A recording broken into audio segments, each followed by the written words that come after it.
वालेकुम प्यारे बच्चों। हमने कल ख़त्म किया लेसन आपका द सेल। आज हम करेंगे इसी लेसन के टेक्स्ट बुक क्वेश्चंस। इससे पहले कि मैं आपको क्वेश्चन लिखा हूँ, मैं आपसे ये बात कहना चाहता हूँ कि आप घर पे प्रॉपरली एक नोटबुक मेंटेन करना, जिसमें आप क्वेश्चंस आंसर्स नोट करोगे और वो क्वेश्चंस आंसर्स आप मेमोराइज करोगे, लर्न करोगे, ताकि जब आपके टर्म एंड एग्ज़ाम्स हों तो आप उसमें वो प्रॉपरली लिख पाएँ। तो हमें इसका जो फर्स्ट क्वेश्चन है वो है डिफाइन सेल। मैंने आपसे कहा था जो सेल है, सेल फंडामेंटल यूनिट है। A cell is defined as a fundamental structural and functional unit of life. Cell को हम क्या कहते हैं? ये structural and functional unit of life है। तो सेकंड क्वेश्चन हमारे पास है who discovered the cell. The cell was first discovered and named by Robert Hooke in 1665। Cell को पहली बार डिस्कवर किया था रॉबर्ट हुक ने इन ईयर 1665 में, और इसका नाम भी रॉबर्ट हुक ने ही दिया है। इसके बाद आपके पास नेक्स्ट क्वेश्चन है give 3 examples of unicellular organisms. मैंने आपसे कहा था those organisms which are made up of a single cell और नोन एज यूनिसेलुलर ऑर्गेनिजम्स। वो ऑर्गेनिजम्स जो सिर्फ एक ही सेल के बने होते हैं उन्हें हम यूनिसेलुलर ऑर्गेनिज्म कहते हैं, और जो मैनी सेल से बने होते हैं उन्हें हम कहते हैं मल्टीसेलुलर ऑर्गेनिजम्स। तो इस सिंगल सेल में ही तमाम लाइफ प्रोसेस होती हैं। अब आपको क्या कहना है? आपको 3 एग्जांपल्स कहनी है उन ऑर्गेनिजम्स की जो यूनिसेलुलर होते हैं। इनके एग्जांपल्स क्या है हमारे पास? The 3 examples of unicellular organisms are amoeba, paramecium and yeast. ये 3 एग्जांपल्स हैं, ये 3 ऑर्गेनिज्म हैं विच आर यूनिसेलुलर। इसके बाद आंसर द फॉलोइंग क्वेश्चंस। पहला क्वेश्चन आपका आता है Why cells could not be discovered before 17th century? 17th century से पहले हमने सेल को डिस्कवर क्यों नहीं किया? आंसर क्या है इसका? Cells could not be observed before 17th century because microscope was not available for viewing the cells. चूँकि हमने जो इन्वेंशन ऑफ माइक्रोस्कोप की ये 17th सेंचुरी में हो गई, तो हमारे पास 17th सेंचुरी से पहले माइक्रोस्कोप अवेलेबल था ही नहीं। हमें पता है कि माइक्रोस्कोप क्या होता है। ये होता है वो apparatus by the help of which we can see micro organisms. वो ऑर्गेनिज्म जो हम अपने नेकेड आई से नहीं देख सकते हैं, वो हम देख सकते हैं by the help of microscope. चूँकि 17th सेंचुरी से पहले हमारे पास माइक्रोस्कोप अवेलेबल नहीं था, मुहैया नहीं था, यही वजह है कि हमने 17th सेंचुरी से पहले सेल को डिस्कवर नहीं किया।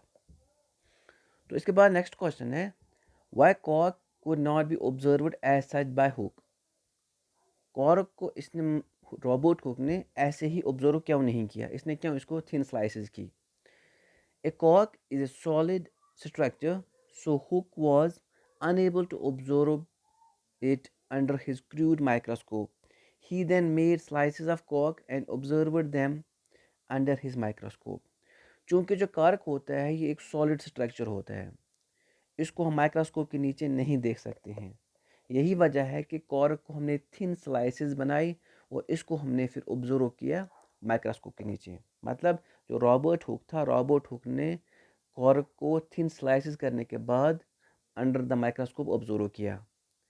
क्योंकि जो कॉर्क होता है ये एक सॉलिड स्ट्रक्चर है और इसे हम माइक्रोस्कोप के नीचे एज सच नहीं देख सकते हैं। यही वजह है कि रॉबर्ट हुक ने इसको थिन स्लाइसेस पहले की एंड आफ्टर देन उसने इसको माइक्रोस्कोप के अंडर ऑब्जर्व किया। इसके बाद है हमारा question why did hook demonstrate his observations on cork slice. Robert Hooke ने कहाँ पे जो उसने ऑब्जर्व किया, जब इसने जो thin slice of cork under the microscope observe की, जो इसने देखा वहाँ पे इसने वो कहाँ पे फिर डिमॉन्स्ट्रेट किया? रॉबर्ट हुक ने डिमॉन्स्ट्रेट किया। Robert Hooke demonstrated his observations on cork slice in royal society of London. इसने रॉयल सोसाइटी ऑफ लंदन में फिर ऑब्जर्व जो इसने किया वो इसने वहाँ पे डिमॉन्स्ट्रेट किया। इसके बाद हमारे कहना है name the outer most layer of an animal cell. Animal cell की बात कर रहे हैं। एनिमल सेल में जो आउटर मोस्ट लेयर होती है वो कौन सी है?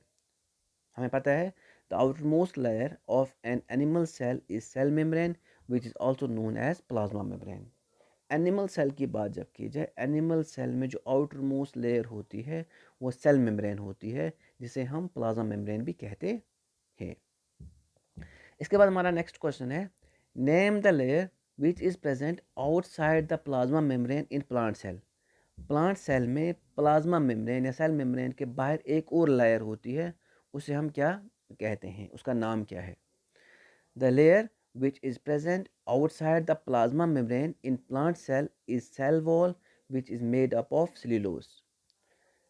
एनिमल प्लांट सेल में अगर बात की जाए, प्लांट सेल में प्लाज्मा मेम्ब्रेन सेल मेम्ब्रेन के बाहर एक और लेयर होती है, उसे हम सेल वॉल कहते हैं, सेल वॉल। और सेल वॉल जो होती है ये बनी होती है सेल्यूलोज की। इसके बाद हमारा सिक्स्थ क्वेश्चन है इसका, वायर और chromosomes present in a cell. Cell में क्रोमोसोम्स कहाँ पे मौजूद होते हैं? Chromosomes are present inside the nucleus in a cell. Chromosome जो होते हैं सेल के न्यूक्लियस में मौजूद होते हैं। मैंने कहा था जो जेल लाइक फ्लूइड होता है न्यूक्लियस में, दैट्स कॉल्ड एज न्यूक्लियोप्लाज्म। और जो सेल में होता है दैट्स कॉल्ड साइटोप्लाज्म। इसी न्यूक्लियोप्लाज्म में इनसाइड द न्यूक्लियस हमारे पास क्रोमोसोम्स प्रेजेंट होते हैं। और क्रोमोसोम्स क्या होते हैं? ये जेनेटिक मटेरियल होता है। तो कल हम करेंगे इंशाल्लाह रहमान इससे आगे बाकी क्वेश्चंस।